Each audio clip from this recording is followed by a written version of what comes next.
여기 얘 볼게요. 4번. 심의. 이거 작가가 심의인데 문장에 뛰어나다라는 말이 글을 잘 쓴다는 거예요. 정치적 포부가 컸으나 살인파의 탄핵과 비난이 대상이 되어서 벼슬길에서 좌절할 수밖에 없어요. 그러면 현실에 좌절했다라고 하는 거는 결핍이 굉장히 크고 현실에 대한 원망이랑 뭐 그런 악감정들이 마구마구 들어가 있겠죠? 그는 자신이 바라던 문장 중심의 이상세계를 문장 중심의 이상세계가 무슨 말이냐면 그 권력 싸움하는 게 아니라 글을 잘 쓰는 사람이 1등의 세상. 글 잘 쓰는 사람이 1등인 세상.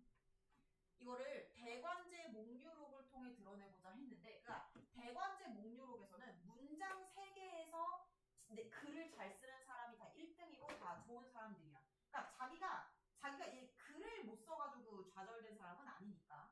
그래서 그 이상적 공간은 자기 능력을 마음껏 펼칠 수 있으면서도, 근데 약간 좀 아이러니한 공간이에요. 이상적 공간이라고 하는 거는 유토피아적인 공간이잖아.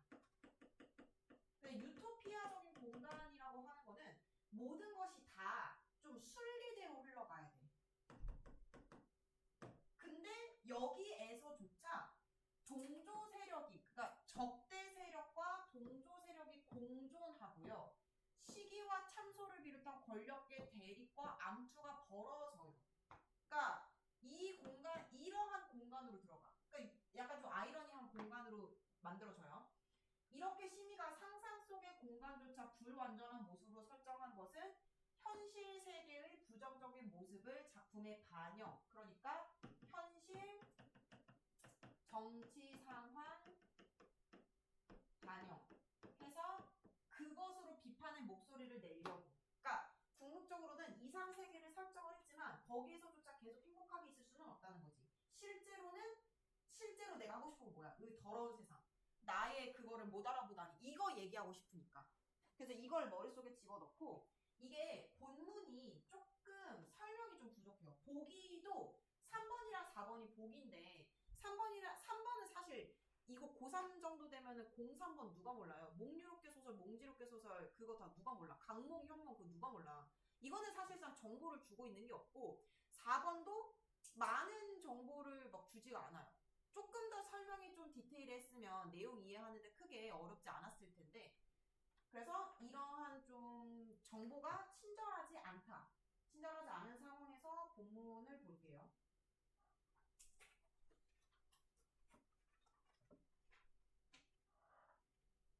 일단 여기 이 그 대관제 목유록 이건데, 여기서부터 먼저 필기를 하면 일단 심의라고 하는 사람, 얘는 아이고 넘어갔다. 네, 미안. 현실에 조금 내려가도 되지? 여기 현실의 권력 중심 사회에 대한 불만을 그 꿈속의 이상적인 왕국을 통해 보여주고 있고, 그리고 꿈과 현실에, 근데 이제 결말 부분에서 꿈에서 깨거든요. 꿈과 현실에 대조가 일어나고 이게 허무로 그려지고 있구나. 아까 이거는 보기에서 얘기했었던 거랑 똑같은 거기는 해요. 현실의 권력 중심 사회에 대한 불만이 있어. 그러니까 이런 거지. 나의 백그라운드가 나를 뭔가 지지해주는 사람이 없어서 내가 잘 못 나가게 됐다고 생각을 한 거야. 그러니까 능력만 바라보는 이상적인 문장 세계를 소설로 썼겠죠. 그래서 이런 이상적인 왕국을 통해 보여주는데, 이게 소설에서 꿈에서 깨고 나서는 꿈에서는 내가 너무 잘 나갔었는데 현실에서는 잘 못 나가. 아내가 아픈가 그래요. 그래서 약간 대조 그런 혐오가 드러나는 부분 보시고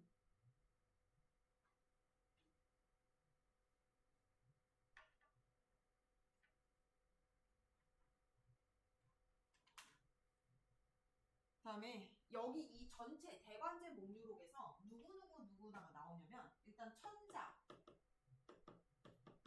여기 이 이상 세계에서의 황제예요. 천자는 최치원.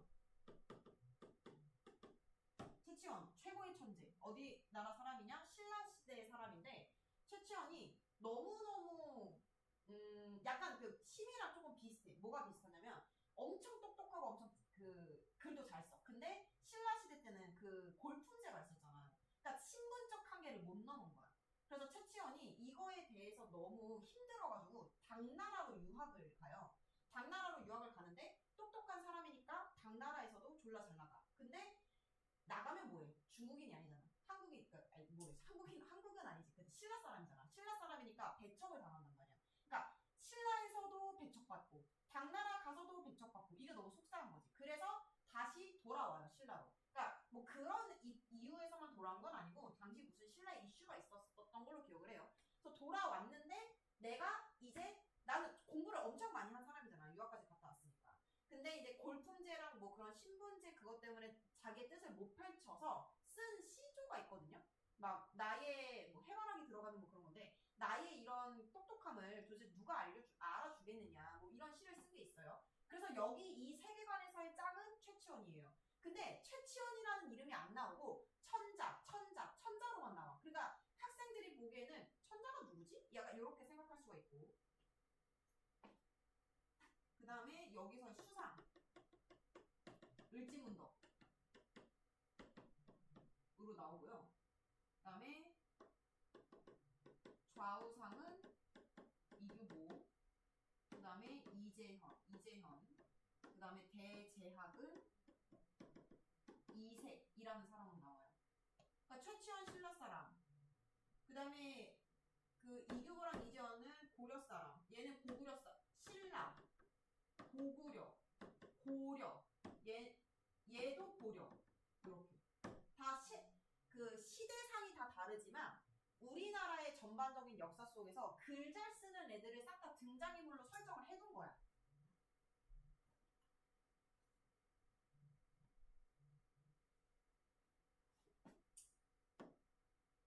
그리고 우리나라 사람들이 있고요. 이거랑 이제 반대되는 이제 중국의 세계관에서도 나와요. 중국 세계관은 뭐 두보랑 이백. 얘네는 당나라 사람. 그리고 최치원은 당나라 유학파 출신. 요런 이렇게 조금 잘 짜여진 세계관.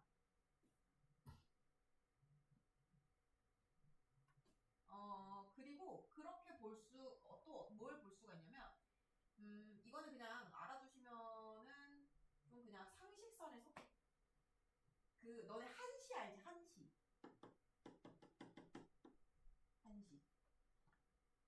그 왜 옆에 한자 있고 옆에 한글로 써져 있는 거 한시 있잖아. 그거의 형식이 당나라 때 좀 완벽하게 만들어졌단 말이에요. 그래서 한시를 당시라고도 해요. 당나라시라고도 하긴 하는데 그래서 당나라 시대 때 글 잘 쓰는 사람들이 많았어. 그게 두보랑 이백이야. 그래서 여기에서도 두보랑 이백이라는 인물이 나오거든요. 그러니까 약간 여기 세계관은 글 잘 쓰는 역사 속 인물을 싹 다 집어넣은 거라고 보시면 돼요. 그래서 본인도 나와. 신의도 나오는데 최치원한테 인정을 받아요. 그러니까 현실 세계에서는 본인이 인정을 못 받았으니까 꿈속에서라도 인정을 받고 싶은 마음이 반영이 된 거겠죠. 자, 그러면 이제 본문 들어가 볼게요.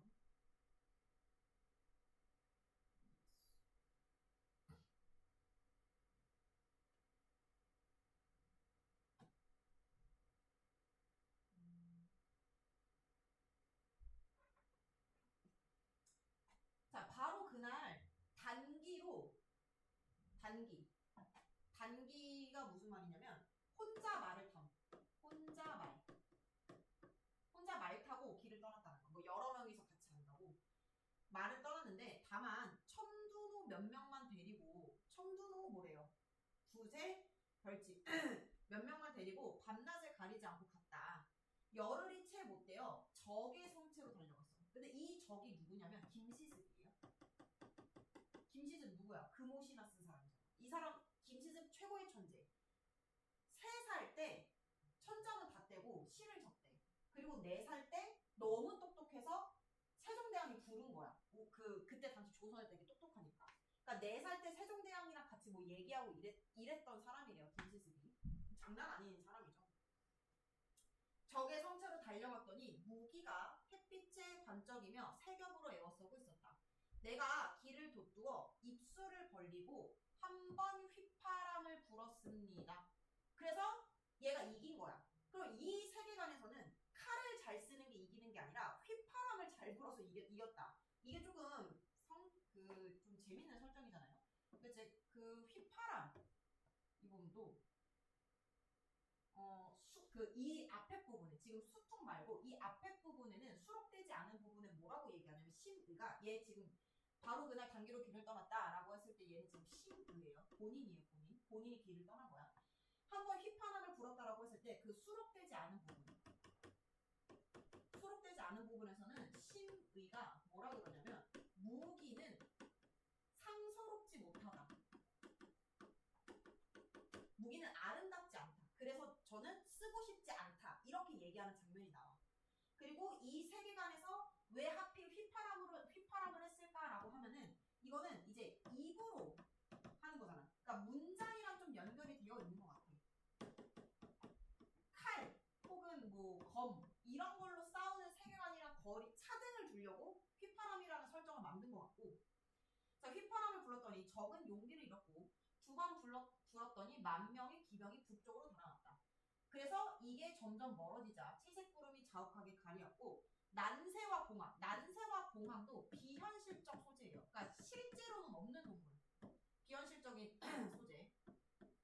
엇갈려 날았으며 바다와 산이 변색하고 천지가 흔들렸다. 몇 되지 않는 모든 반적들은 바람에 쓰러지듯 달아나고 흩어졌다.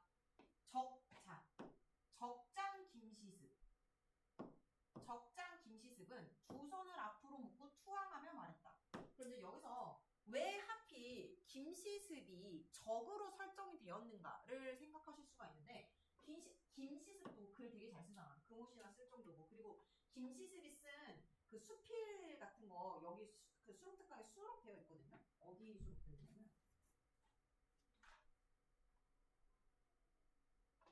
그 267페이지 보시면 갈래복학 05에 고근군자 음현론이라는 게 있어요. 그게 김시습이 얘기한 수필의 내용이 뭐냐면 탈속과 속세를 구분하는 거는 의미가 없다. 결국에 그 상황에 맞춰서 선택하는 것이 최고다. 뭐 이런 내용이란 말이야. 그거를 조선 때 했다?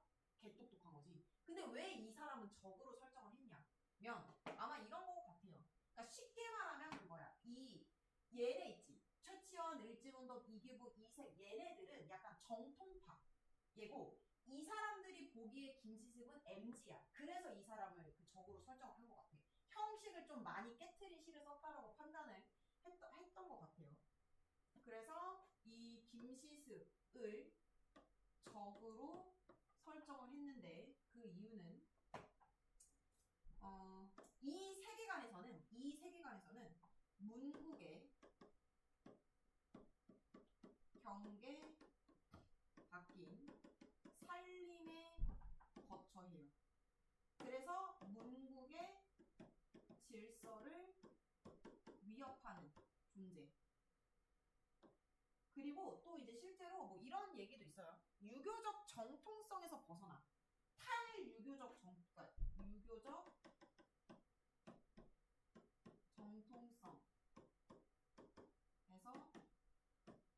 벗어나 불교나 도교적 색채가 있어.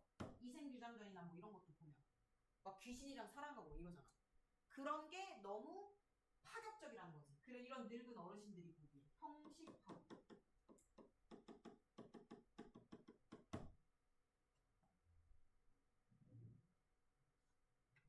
그래서 김시습을 적으로 설정하지 않았나. 그리고 동시에 앞으로 묻고 투항하며 말했다. 너무 쉽게 투항됐잖아. 그쵸? 그래서 이거는 김시습의 두 가지. 본인이 우월하다. 본인이 김시습보다 더 우월하다라는 것도 들어가 있을 수 있고, 동시에 김시습의 능력이 그렇게 대단하지 않아.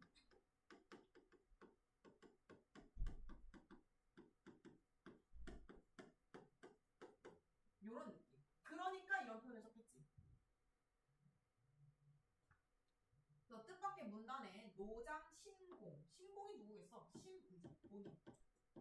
당신께서 오셨구려. 나는 노포를 걸고 개성가를 불렀다. 그래서 내가 뭔가를 부르니까 천자, 최치원 크게 기뻐하시고 상을 내리셨으며 좌우를 돌아보며 옛날에 긴 휘파람으로 기병을 물리친 일이 있었거늘 이제 경에게서 그것을 보았노라라고 너무 좋아해. 내가 만든 소설에서 내가 인정을 받아요. 즉 나와 나의 공적이 역사적 사건과 유사하죠. 작가의 자부심이 드러나는 부분이에요. 나 좀 친다 이런 거죠. 배식삼은 경륜일시 진국 공신에 포를 내리게 하고 안동백에 공했으며 쭉쭉쭉쭉 이랬대. 자, 이거 무슨 얘기냐면 내가 김시습을 잡았기 때문에 천자가 나에게 공을 내렸어요. 요 얘기. 이거 길게 한 거야. 그래서 신화된 도리로서 그래서 뭐 누가 청탁까지 했대. 근데 나는 여기서 내가 쓴 소설에서 내가 청탁을 받아? 절대 그런 일은 일어나지 않겠지. 신화된 도리로 사사로이 교제할 수가 없습니다. 나는 청렴 결백하다. 이런 태도를 보여주려고 이런 대사, 이런 사건을 집어넣었을 거예요. 하고 읍하고 사양했다. 조정에 있는 백집사들은 음풍농월이나 하며 사치가 몸에 배었으므로 나와 같이 청렴하고 검소한 사람은 여러 사람의 논란거리가 되었을 뿐이다. 나는 늘 우승상 이규보 너네 알잖아. 그거 슬견설 그 다음에 이옥설 쓴 사람 그 횡랑체에 물 들어가지고 이거 고쳤다 물고 있잖아. 허물하여 대궐에 가서 항소하기를 이 암흑에는 문장 그다음 이규보가 항소하기를 이 암흑에는 문장이 경솔 부박하고 나약하고 뼈대가 없어 비록 귀신처럼 날래지만 귀하지 못합니다 라고 얘기했대. 자, 그러면 이것을 통해서 이 세계관의 성격이 어떻다라고 하는 거야? 문장 중심의 왕국이라는 것을 알 수 있는 부분인 거지. 라고 하였더니 천자께서 그 아랜 것이 옳다 하여 나에게 오거서를 내리고, 자, 오거서 벼슬이에요. 연경연사로 특진을 시키셨다. 뭐 이거 많이 좋은 거 받았다. 뭐 이런 거예요. 그리고 뭐 이렇게 쭉 그냥 여기 뒷부분은 그렇게 뭐 볼 거 없고 그냥 쭉 읽으시면 돼요. 그래서 뭐 두 선녀가 난세와 합이 끄는 수레를 타고 나타나더니 뭐 이것도 비현실적 소재가 되겠죠.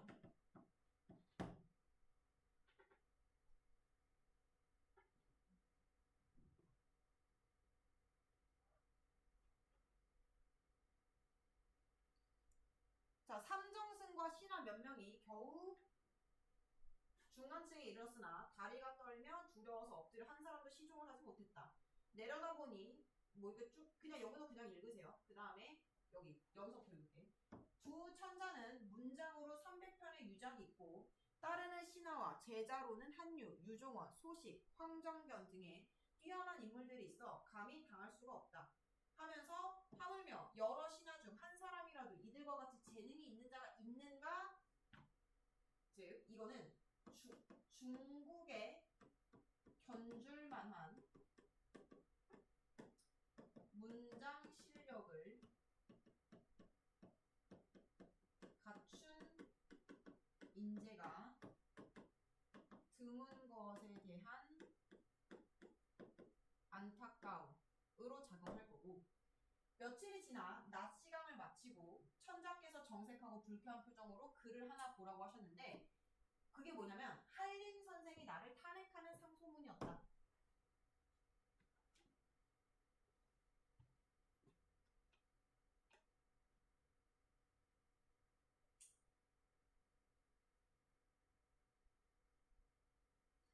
그럼 이 전체 구조를 보세요. 뭐 그 예민한 내용들은 이제 다시 읽어보시면 되는데 전체 구조를 보시면 초반 부분에는 분명히 최치원이라고 하는 천재한테 내가 인정을 받았어. 근데 갑자기 한림 선생이 나오더니 내가 뭔가 그 안 좋다라는 탄핵하는 상소문을 썼다 그랬잖아. 그래서 심은 너무 지나치다. 너무 나댄다.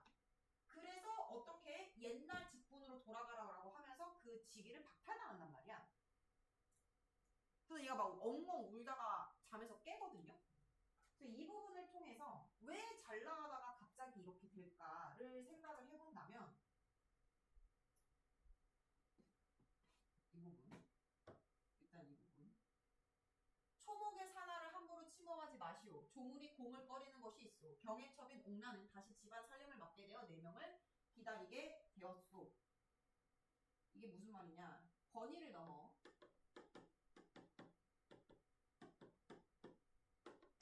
시의 지평을 확대하면 조물주의 시기를 받을 수 있다. 이것도 자부심이에요. 자부심. 초목의 산하를 침범하지 말아라. 그러니까 이런 느낌이야. 천기누설 하지 말아라. 하늘만이 아는 것을 인간인 주제에 뭔가 알려고 하지 말아라. 권위를 넘어서 시의 지평을 확대하면 조물주의 시기를 받을 수 있다. 즉 나는 조물주가 시기할 정도로 시를 되게 잘 쓴다. 요 얘기인 거죠. 그래서 얘가 대관 선생이라는 호를 내리잖아요. 이게 대관제에서 쓰다. 그래서 대관제 목류곡이에요.